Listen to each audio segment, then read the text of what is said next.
সুধী বৈষ্ণব ভক্তবৃন্দ, আমরা আজ কার্তিক মাসে আমলকি বৃক্ষের যে গুরুত্বটা সেটা আমরা শ্রবণ করব। সুধী বৈষ্ণব ভক্তবৃন্দ, আমরা যেন অবশ্যই মন দিয়ে এটা শ্রবণ করি, কারণ এখানে অনেক গুরুত্বপূর্ণ কথা আছে। তো আমরা একটু ব্রতী হই এবং মনোযোগী হই। অজ্ঞানতিমিরান্ধস্য জ্ঞানঞ্জন শলাকায় চক্ষুরুন্মীলিতং যেন তস্मै শ্রী গুরুবে নমঃ। ওম নমো ভগবতে বাসুদেবায়, ওম নমো ভগবতে বাসুদেবায়, নমো ভগবতে বাসুদেবায়। তো কার্তিক মাসে আমলকি বৃক্ষের গুরুত্ব শাস্ত্রে উক্ত হয়েছে যে কার্তিক মাসে শুক্লা চতুর্দশীতে আমলকি বৃক্ষের আরাধনা করা উচিত। সুধী বৈষ্ণব ভক্তবৃন্দ, শাস্ত্রে কি বলা হয়েছে? বলা হয়েছে যে শুক্লা চতুর্দশীতে আমলকি বৃক্ষের আরাধনা করা উচিত। তাহলে আমি আপনাদের এটা বলে দেই যে চতুর্দশী কবে। বুধবার নভেম্বরের 5 তারিখ 2025, সেদিন পূর্ণিমা। তাহলে তার আগের দিন মঙ্গলবার কি চতুর্দশী, শুক্লা চতুর্দশী। 2025 নভেম্বরের 4 তারিখ, সেদিন হচ্ছে মঙ্গলবার চতুর্দশী। আমরা যেন অবশ্যই সকলে পালন করি। কেন পালন করব সেটা এখানে বলা হয়েছে। কারণ এই মহান বৃক্ষ সর্বপাপ দূর করে। এই চতুর্দশীকে বৈকুণ্ঠ চতুর্দশীও বলা হয়। তাহলে এই যে শুক্লা চতুর্দশী, যে এই চতুর্দশীটাকে কি বলা হয়? বৈকুণ্ঠ চতুর্দশী। সুধী বৈষ্ণব ভক্তবৃন্দ, এই বৈকুণ্ঠ চতুর্দশী যদি আপনি পালন করেন, এই ভীষ্ম পঞ্চক ব্রত পালন করে, ভীষ্ম পঞ্চক ব্রত কি ভগবানের অত্যন্ত প্রিয়, এটা সে কারণে একে বিষ্ণু পঞ্চক ব্রত বলা হয়। তো এই ব্রত করলে ভগবান অত্যন্ত খুশি হয়। তো ভগবান এতটাই খুশি হবেন যে খুশি হয়ে আপনাকে বৈকুণ্ঠ ধাম প্রাপ্ত করতেই পারেন। তাহলে আসুন ভক্তি ভরে আমরা সেটা করি। এই চতুর্দশী বৈকুণ্ঠ চতুর্দশী নামে পরিচিত। এই দিনে শ্রী রাধা সহ শ্রীহরি আরাধনা করতে হয় আমলকি বৃক্ষের ছায়াতে বসে। তারপর 108 বার বৃক্ষটিকে প্রদক্ষিণ করতে হয়, অর্থাৎ পরিক্রম করতে হয় বা ঘুরতে হয়। শ্যামসুন্দর শ্রীকৃষ্ণকে দণ্ডবাদ প্রণাম ও প্রার্থনা করতে হয়। প্রার্থনা নিবেদনের পরে আমলকি বৃক্ষের নিচে বসে আমলকির মহিমা শ্রবণ করা উচিত। সবশেষে কিছু ব্রাহ্মণকে ভোজন করিয়ে দক্ষিণা প্রদান করা উচিত, কারণ ব্রাহ্মণের সন্তোষ মুক্তিদাতা শ্রী হরিকেও সন্তুষ্ট করে। আমলকি বৃক্ষের আবির্ভাবটা হয়েছিল কিভাবে সেটা আমরা সকলে জানি। সৃষ্টির প্রারম্ভে অর্থাৎ শুরুতে সমগ্র ব্রহ্মাণ্ড জলমগ্ন ছিল। সেই সময় ব্রহ্মা শ্রী ভগবানের দিব্য নাম কীর্তন করতে লাগলেন। শ্রী ভগবানকে দর্শনের ব্যাকুলতা জনিত আনন্দে তার নয়ন থেকে অশ্রুবর্ষণ হতে লাগলো। তার আনন্দ অশ্রু বাড়ি পৃথিবীর উপর পতিত হলো। এই অশ্রু থেকেই আমলকি বৃক্ষের আবির্ভাব হলো এবং সেটি শীঘ্রই বিশাল মহিরূপে পরিণত হয়ে আমলকি ফলসহ শাখা প্রশাখা বিস্তার করলো। অন্য সমস্ত বৃক্ষের অগ্রে আবির্ভাব হওয়ার কারণে আমলকিকে আদি রুহু নামেও পরিচিত।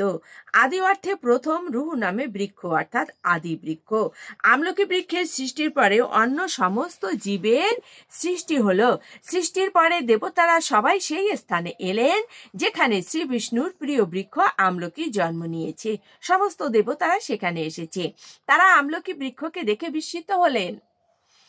ঠিক তখনই এক আকাশবার্তা দেবতাদের উদ্দেশ্যে ঘোষিত হলো, এই আমলকি তরু সকল তরুর মধ্যে শ্রেষ্ঠ, কারণ তা শ্রী বিষ্ণুর অতি প্রিয়।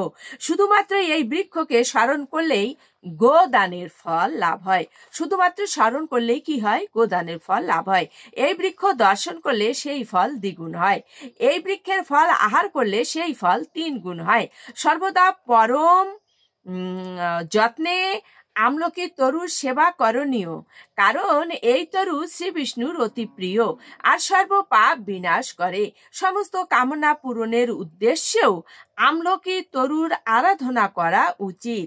কার্তিক মাসে যিনি আমলকি বনে শ্রী হরির আরাধনা করবেন ও এই বৃক্ষের ছায়ায় প্রসাদ প্রদান করবেন, তিনি সর্ব পাপ মুক্ত হবেন। আমলকি তরুর ছায়ায় অনুষ্ঠিত যে কোনো পুণ্যকর্ম লক্ষ লক্ষ গুণ অধিক ফল প্রদান করবে। সুদীর্ঘ কাল পূর্বে দেব শর্মা নামে এক ব্রাহ্মণ কাবেরী নদীর উত্তর তীরে বাস করতেন। তিনি সর্ববেদে বেদাঙ্গ পরসঙ্গ ছিলেন। দুর্ভাগ্যবশত তার এক পুত্র ছিল সদাচারবিহীন ও কুখ্যাত দুরাচারী। একসময় দেবশর্মা পুত্রের কল্যাণার্থে তাকে পরামর্শ দিলেন, এ বাচ্চ, এখন শ্রীবিষ্ণুর অতি প্রিয় কার্তিক মাস। এই মাসে তোমার উচিত সমস্ত নিয়ম পালন করা, প্রতিদিন প্রাতঃস্নান করা ও দান ব্রতাদি কর্ম করা। তুলসী মঞ্জুরি দ্বারা শ্রী বিষ্ণুর আরাধনা করো। শ্রী ভগবানকে প্রদীপ ও দণ্ডবাদ প্রণাম নিবেদন পূর্বক প্রদক্ষিণ করো। এই নিষ্ঠুর বালকটি পিতার এই উপদেশ শ্রবণ করে অত্যন্ত ক্রুদ্ধ হলো। তার অষ্টাদশ ক্রোধে কম্পিত হতে লাগলো। পিতাকে তিরস্কার ও অপমান করে সে বলল, পিতা, কার্তিক ব্রত পালনের পুণ্য আমার প্রয়োজন নেই। আমি এই কার্তিক ব্রত পালন করব না। পুত্রের এই অলস বাক্য শুনে দেবশর্মা মহাক্রোধে বললেন, ওরে নির্বোধ, আমি অভিশাপ দিলাম, তুই মুশিক হয়ে বৃক্ষের কোটরে বাস করবি। পিতার এই অভিশাপ শ্রবণ করে বালক অত্যন্ত ভীত হলো। পিতাকে দণ্ডবাদ প্রণাম নিবেদন করে সে প্রশ্ন করলো, অনুগ্রহ করে বলুন, কিভাবে আমি সেই হীন জন্ম থেকে উদ্ধার পাবো? কতকাল আমি মুশিক রূপে অর্থাৎ ইঁদুর হয়ে অবস্থান করব? পুত্রের এই সুশীল বাক্য শুনে দেবশর্মা সন্তুষ্ট হয়ে বললেন, শ্রী বিষ্ণুর অতি প্রিয় কার্তিক ব্রতের মাহাত্ম্য শ্রবণ করলেই তুমি উদ্ধার লাভ করবে। পিতার এই কথা শ্রবণ মাত্র সে তৎক্ষণাৎ মুশিকে পরিণত হলো ও বহু বৎসর যাবৎ এক গহীন অরণ্যে বাস করলো। একদা কার্তিক মাসে শিষ্যগণ সহ বিশ্বামিত্র মুনি সেই অরণ্যেই এলেন। নদীতে স্নান করে শ্রীহরির আরাধনা পূর্বক তারা এক আমলকি বৃক্ষের ছায়ায় অংশগ্রহণ করলেন। সেখানে বিশ্বামিত্র মুনি কার্তিক মাসের মাহাত্ম্য কীর্তন করতে লাগলেন ও তার শিষ্যবৃন্দর নিকটে উপবিষ্ট হয়ে তা শ্রবণ করতে থাকলো আর কি। সে শ্রবণ করছে।